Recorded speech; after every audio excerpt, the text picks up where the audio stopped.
Ang nakaraan, may pinaplano ang ating bida na hindi nito pinapaalam sa kanyang mga tauhan, kaya nagpunta ang mga ito patungo sa Cardenille sa kapital ng Luthania Kingdom. Ang unang dahilan na sinabi nito ay ang ibenta ang mga pangpagande na kanyang ginawa, na nang makita niya ang mga gusali rito ay bumalik sa kanya ang nakaraang puot at galit sa kanyang puso. Sinabi rin ni Claude para mapadali ang mabenta ang mga produkto, kailangan pumunta sila sa mga pagtitipon ng mga maharlika rito para makilala ang produkto, na sinabi naman ni Ghislaine na hindi na kailangan.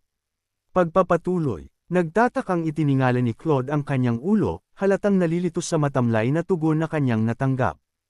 Hindi ba't kailangan nating makipaglapit sa mga maharlika para maibenta ang mga pampaganda? Tanong niya, umiling si Ghislaine, ilan lang ba sa kanila ang gugustuhing mapalapit sa isang hamak na baron na tulad ko? At kahit pa maging palagay ang loob nila, sa tingin mo ba'y agad nilang pagkakatiwalaan ang produkto dahil lang doon? Baka itapon lang nila ang lahat. Tandaan mo, maging ikaw ay nag-atubili noong una, hindi ba?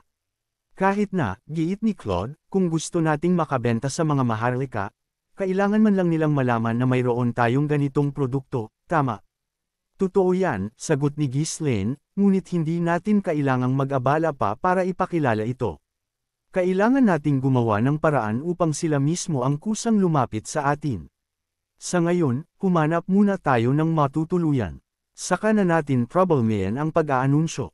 Kahit may bahid pa rin ng alinlangan, tumanggo na lamang si Claude. Medyo magastos nga lang, pero paano kung bumili tayo ng isang gusali malapit sa palasyo ng hari, sa sentro ng kabisera? Sa sentro, oo, isang mansyon sana.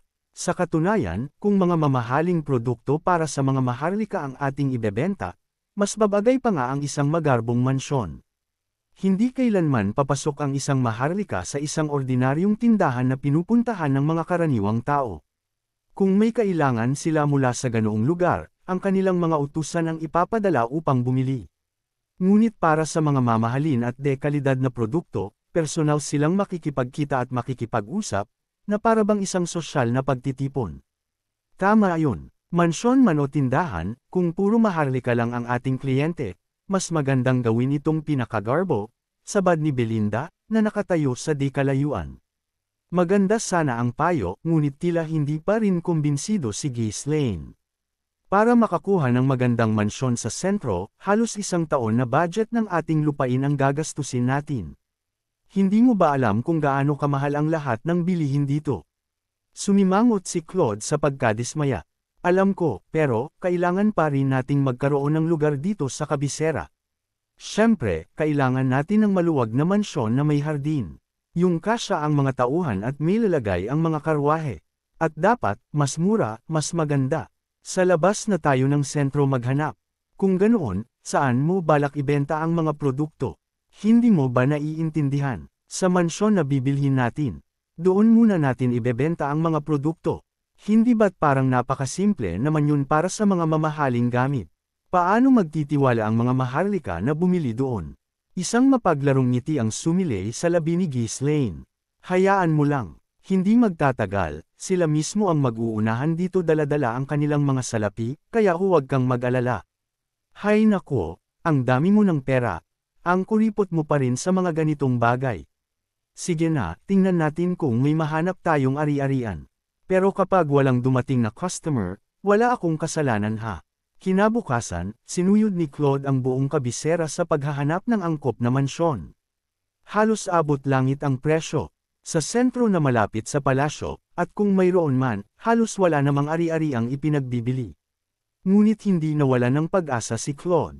Pinalawak niya ng pinalawak ang kanyang paghahanap hanggang sa wakas ay makatagpo siya ng isang malaking mansyon sa gilid ng kabisera. Heto na, tulad ng gusto ninyo, mura, maluwag, may hardin, at mukhang engranding mansyon. Nakangisi ang broker habang itinuturo ang bahay sa kanilang harapan. Ngunit habang nililibot ng tingin ng grupo ang lugar, hindi nila maiwasang makaramdam ng kakaibang kaba at pagkailang. Totoong maluwag ito. May hardin, at matayog at malaki ang mansyon. At higit sa lahat, napakamura. Ang problema ay, tila may bumabalot na lagim at dilim sa buong paligid, na para bang ito'y tirahan ng isang vampira. Ang mga bulaklak sa hardin ay tila nalanta at nasipsip ang lahat ng buhay, at ang kulay ng mga ito ay naging maputlang abo. Kahit tirek ang araw, ang makakapal na anino mula sa mga nakapaligid na puno ay tila naglalabas ng isang nakakakilabot na enerhiya. Tinitigan ni Belinda ang broker ng walang emosyon. Ito na po ba ang pinakamaganda ninyong maya-alok? Ito na lang po ang natatanging maluwag, malaki, at murang bahay sa buong kabisera. At bakit po ganito ang kalagayan ng mansyon? Haha, marahil ay dahil hindi na ito naalagaan. May mga kumakalat kasing di magagandang tsismis tungkol sa lugar na ito. Pero mga sabi-sabi lang naman yun. Walang dapat ikabahala. Ayon sa mga kwento, nagmumulto raw dito ang mga kaluluwa ng mga taong namatay nang hindi nabigyan ng hustisya. Hindi na nakapagtataka kung bakit walang katao-tao sa paligid ng napakalaking mansyon. Sumigaw si Belinda na para bang wala nang dapat pag-isipan pa. Young Master, humanap na lang po tayo ng iba. Paano naman tayo makakatira ng maayos sa ganitong lugar? Baka lalo lang kayong mapagod dito. Tila sumasagot sa sinabi ni Belinda, isang kawan ng uwak ang biglang nagliparan palabas ng mansyon. Kuwaak! Kuwaak! Ayan na, pati sila sumasang-ayon sa akin. Sa kabila ng mariing pagtutol ni Belinda, maingat na sinuri ni Ghislaine ang buong paligid bago tumanggo sa broker. Sige, kukunin namin ang bahay na ito. Magkano? Sabi mo mura, hindi ba? Young Master, baka po masipsip lahat ng mana ninyo at mamatay kayo kapag natulog kayo sa bahay na yan. Hindi yan mangyayari. Kung mayroon mang magpakita, ilang undead lang naman yan. Bubugbugin lang natin sila, kaya ano ang dapat nating ikatakot dyan? Casual na tinapik ni Ghislaine ang balikat ng broker, ang kanyang mukha ay puno ng hindi matinag na kumpiyansa. Isang nakabibinging katahimikan ang bomb-alot sa pagitan nilang dalawa bago ito binasag ng malamig na tanong ni Ghislaine. Bakit hindi ka sumasagot? Magkano ba ito? Agad na nagliwanag ang mukha ng ahente, na tila ba isang anghel ang bumaba mula sa langit upang sagipin siya. Isang napakagandang pagpili, Ginoo, simula niya, habang ang kanyang boses ay puno ng sigla. Ang mansyon na ito, karaniwan, kung isasama ang lupain, madali itong aabot sa mahigit 1,000 ginto.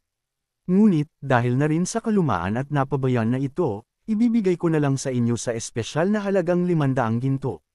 Isang ngiti ng kasiyahan ang gumuhit sa mga labi ng ahente.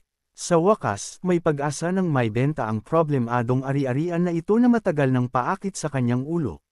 Sadyang binabaan na niya ang presyo, lalo na't may mga naririnig siyang bulungan sa paligid tungkol sa lugar, kaya para sa kanya, imposibleng hindi nila ito kunin. Halos pamigay na sa presyong ito, ngunit wala siyang pakialam, ang mahalaga ay may benta na ito. Subalit, lingid sa kaalaman ng ahente kung gaano katindi at kitigas makipagtawaran ang kaharap niya. Hindi niya alam kung gaano kawalang awa si Ghislaine. 200 ginto, natigilan ang ahente. Ano po, hindi ko ito bibilhin ng higit sa 200 ginto. Dagdag ni Ghislaine na may kasamang tusong ngiti sa kanyang mga labi. Napahiyaw sa gulat ang ahente at iwinasiwas ang kanyang mga kamay. Hindi maaari. Paanong mabibili ang ganitong kalaking mansyon sa halagang 200 ginto lang? Malaking bawas na nga ang 500. Ano namang silbi ng malaking mansyon kung hindi naman may benta? Kalmadong tugon ni Ghislaine. Sige, kung may iba kang mahahanap na bibili, sa kanila mo ibenta. Hindi sa ganoon. Abala lang kami kaya hindi namin naasikaso ng maayos. Kayang-kaya namin itong ibenta kung gugustuhin namin. O kahit ipagiba pa, akala nyo ba hindi namin kaya?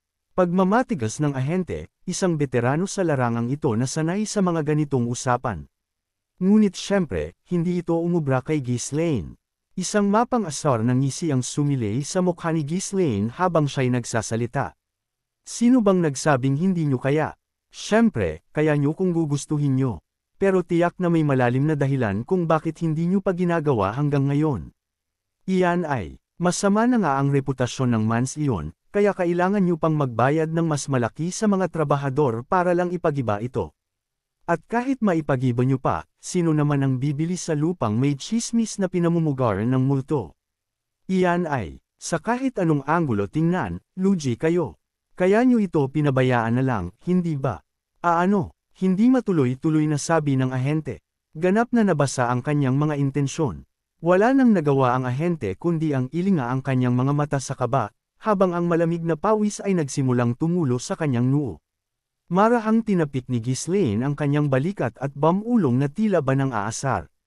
Nako, mukhang hindi pa rin maintindihan ng isang to. Sa ganitong pagkakataon, kailangan ng kumilos ng mabilis. Pero, sobra naman po talaga ang 200 ginto, pabulong na protesta ng ahente. Mukhang hindi ka pa sapat na desperado. Sige, maghanap na lang tayo sa iba. Nang tumalikod si Ghislaine para umalis, sumunod agad ang kanyang mga kasama ng walang alinlangan. Walang sinuman sa kanila ang nagtangkang pumihil sa kanya. Sa sandali, babawasan ko pa ng kaunti ang presyo. Desperadong sigaw ng ahente. Nagsisi siya sa sandaling binitiwan niya ang mga salitang iyon, ngunit huli na ang lahat para bawiin pa. Dahan-daang lumingon si Ghislaine, na may kalmadong ekspresyon sa mukha, at nagbabala. Pag-isipan mong mabuti ang iyong sasabihin. Iisa lang ang pagkakataon mo. Kung hindi ko magugustuhan ang maririnig ko, tuluyan na kaming aalis sa pagkakataong ito. Panipi tuldok panipi. Naramdaman ng ahente, na balak sanang mag-alok ng 300 ginto, ang matinding kirot ng pagsisisi. Akala niya isang hanggal ang kanyang nahuli, ngunit sa huli, siya pala ang pinaglalaroan, na nagmukhang hangal sa harapan ng ating bida. Sinubukan na niya ang lahat para lang mawala ang mansiyong ito. Sinubukan pa nga niyang ibigay ito ng libre sa isang maharlika, sa pag-asang may kapalit na pabor, ngunit magalang at matatag siyang tinanggihan. Hindi na siya makatulog ng maayos sa gabi sa kaiisip kung paano niya didispatsahin ang problemang ito. Ang paglapad ng kanyang noo kamakailan ay hindi lang niya guni-guni. Ipagbili mo na lang, kahit palugi, para man lang makatulog na ako ng mahimbing sa gabi. Sigaw niya sa kanyang isipan. Matapos ang ilang saglit na pag-aalinlangan, kasabay ng isang malalim na buntong hininga, mahinang tumango ang ahente. Ibebenta ko na sa halagang 200 ginto. Matalinong pagpili, sagot ni Ghislaine. Tuwak, tuwak. Tila ba sinasalubong ang kanilang bagong amo, ang mga uwak ay umikot-ikot sa itaas ng mansiyon, na malakas na humuhuni at bumabasag sa katahimikan ng paligid. Sa isang iglap, napirmahan na ang kontrata. Naging bunga ito ng matinding pagnanais ni Ghislaine na makabili ng isang malaking mansyon sa murang halaga, at ng pagkasabik ng broker na maibenta ito kaagad. Sa buong panahon ng pagpirma ng kontrata, nasa likuran lamang ni Ghislaine sina Belinda at Claude, kapwa nagbubuntong hininga at bumubulong-bulong sa kanilang mga sarili. Bakit naman sa lahat ng lugar, dito mo pa naisip ang bumili? Sana bumili na lang tayo ng mas maliit pero mas komportableng bahay. Sino naman ang pupunta sa ganitong lugar para bumili ng kahit ano? Hindi pinansin ni Ghislaine ang kanilang mga reklamo. Sa halip, isang malawak na ngiti ang sumilay sa kanyang mga labi. Huwag kayong mag-alala, puro pamahiin at kasinungalingan lang yang mga kwento tungkol sa multo. Saan ka naman makakakita ng mansyon na ganito kalaki at kaluwang sa ganitong presyo? Kailangan nating magtipid. Hay, sino pa nga ba ang makakapigil sa iyo kapag nakapagdesisyon ka na, senyorito? Sabi ng mga kasama ng ating bida na may pagreklamo kay Ghislaine. Halika na, pumasok na tayo sa loob. Buong lakas na itinulak ni Ghislaine ang pinto. Creak! Isang nakakakilabot na tunog, langit-ngit, na parabang isang sigaw, ang umalangaw mula sa pinto, na naging dahilan upang mapaurong si Claude sa takot. Maging ang simpleng pag-alog ng pinto sa nakapangangilabot na mansyon na ito ay sapat na para manayo ang kanyang mga balahibo. Inilibot ni Ghislaine ang kanyang tingin at tumango bilang pagsang-ayon. Wow! Ang luwang nga, no? Kailangan lang ng kaunting linas at pagkukumpuni. Kung aayusin natin ang dekorasyon, siguradong gaganda ito. Ano yun? May halimaw. Hiya, sugod. Sugurin nyo. Biglang nagsisigaw sina Belinda at Claude at napaatras. Ano na naman ba yan? Inis na sigaw ni Ghislaine, habang nanginginig na itinuturo ni Claude ang isang sulok ng lobby. Isang nilalang na may mahaba at nakalugay na buhok ang nakatayo sa gitna ng kadiliman.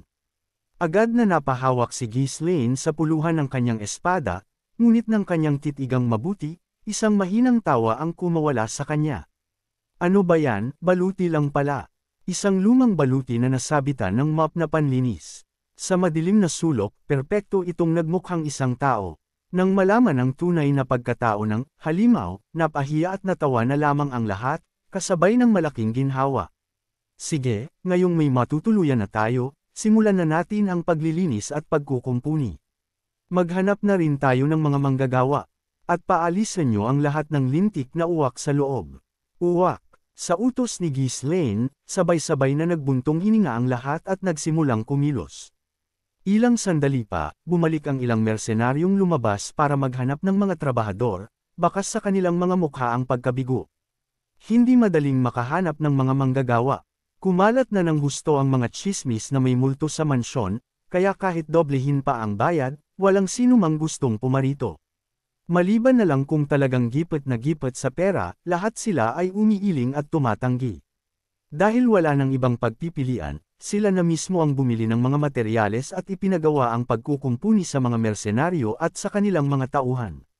Sa kabutihang palad, dahil sa dami ng mga taong kasama ni Ghislaine, natapos ang pagsasaayos ng mansyon sa loob lamang ng 3 araw. Siyempre, hindi ito kasing gara at kasing elegante ng mga mansyon ng ibang maharlika. Naglagay lang sila ng mga pangunahing kailangan at naglinis ng husto upang maging maayos ang kanilang pansamantalang paninirahan. Gayunpaman, mas gamaan na ang pakiramdam sa lugar kumpara noong una silang dumating. Kung maisasaayos lang sana ang hardin na naging kulay abo na sa kapabayaan, marahil ay tuluyan ng mawawala ang reputasyon ng mansyon bilang isang bahay na pinamumugaran ng multo. Ngunit ang pag-aayos ng hardin ay hindi isang bagay na magagawa sa maikling panahon. Mamaya na natin ayusin ang hardin. Saka na rin natin haharapin ang mga yan. Sa ngayon, kailangan muna nating makisama sa kanila. Uwak. Uwak. Sa kasamaang palad, hindi nila lubusang naitaboy ang mga uwak. Matapos paalisan ang mga nasa loob at maglagay ng mga bagong bintana, wala nang uwak na nakapasok sa mansyon. Subalit, ang mga pinalayas na ibon ay sa hardin naman na mahinga at ayaw nang umalis. Kung sa bagay, ngayong medyo maayos na ang ating tirahan, simulan na nating i-promote ang mga pampaganda. Kailangan nating maibenta ang mga ito kaagad. At paano mo naman gagawin yan? Sabi mo hindi ka dadalo sa anumang pagtitipon ng mga maharlika. Magpapadala tayo ng mga regalo sa bawat mansyon ng maharlika sa kabisera. Panipi tuldok. Mga pampaganda. Oo, halos hindi na makapagsalita si Claude. Huminga siya ng malalim para pigilan ang sarili sa pagsigaw. So, sinasabi mo na sapat nang ipamigay lang natin yan bilang regalo para maging advertisement. Eksakto, hindi na napigilan ni Claude ang sarili at tuluyan na siyang sumabog.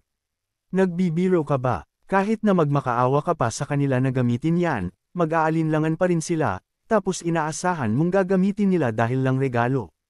Itatapon lang nila yan dahil hinala. Siyempre, gagawin yan ng mga maharlika. Pero gagawin mo pa rin. Hinaplos ni Ghislaine ang kanyang baba at isang mapanlinlang na ngiti ang gumuhit sa kanyang mga labi. Hindi natin ipapadala sa mga maharlika.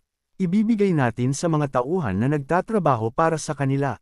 Huwag po sana ninyong kalimutan ang mag-like, share, at mag-comment sa ating video. Maraming salamat.